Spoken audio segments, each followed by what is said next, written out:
Many of you know my mom, and I really want to tell some of her story. You know her, lots of different parts, and some are family and some are friends. But the people who really don't know her as well as we do are the children here. And so I'm telling the story today. I'll look at you, but I'm telling the story today for her grandchildren, but also for her great-grandchildren.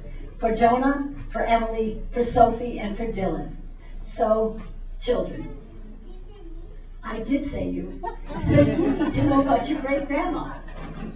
So first, I want to put her in history just a little bit. In 1848, Elizabeth Cady Stanton, my brothers will know this, I speak about women's history. Elizabeth Cady Stanton called the first Women's Rights Convention in Seneca, New York. And at that convention, 200 people, and Elizabeth Cady Stanton, about the group of people here, drafted a Declaration of Sentiments. And in that Declaration of Sentiments was the first time that women publicly demanded the right to vote. That was 1848. 71 years later, the Senate and the House of Representatives ratified the 19th Amendment. That was in 1919. That same year, on May 14th, Ginnie was born.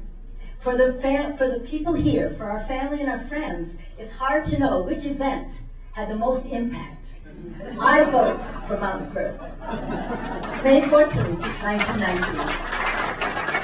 Now, let me tell you a little bit, because we all, as you children know, we all have ancestors. People have gone before us.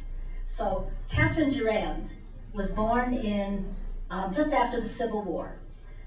She married Peter Vandenboom on August 11th, 1885, in Kaukauna, Wisconsin. St. Mary's, they lived there. The Vandenbooms had 5 daughters and 2 sons. 2 of those daughters were twins, Catherine and Bernice. Catherine Vandenboom was my mother's mother. She married Ben Faust. Ben Faust was a son of German immigrants who had immigrated to the United States in the 1800s. And Catherine married Ben in, what date? August 6th, 1917. 19 months later, they had my mother, Ginnie. She was the oldest of 7 children. Now, for you children, you have been given a special gift, because not many people have had their grandmothers or their great-grandmothers write their memoirs. And your great-grandmother wrote her memoirs. So always you will have something to take with you that tells you your grandma's thoughts and what she remembered as a child.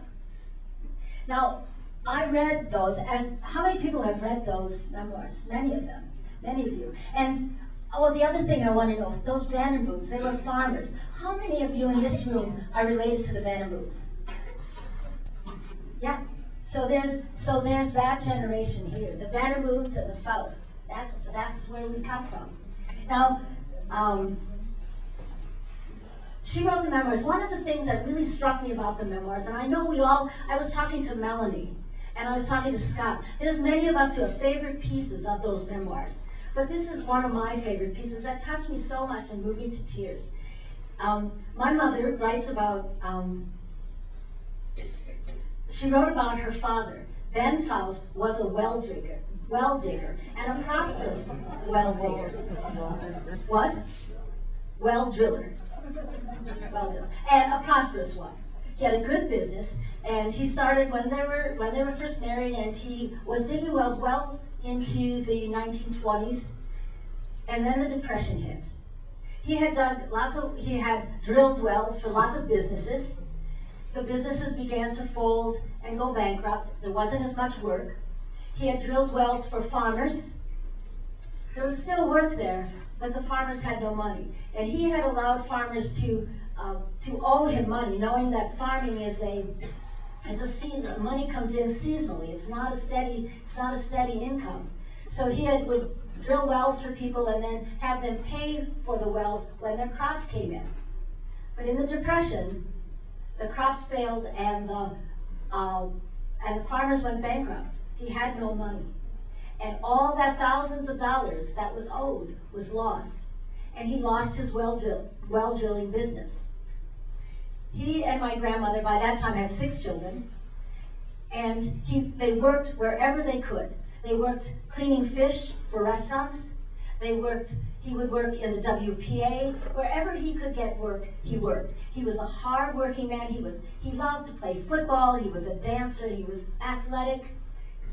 He was a good man in all that, and continued to provide for his family.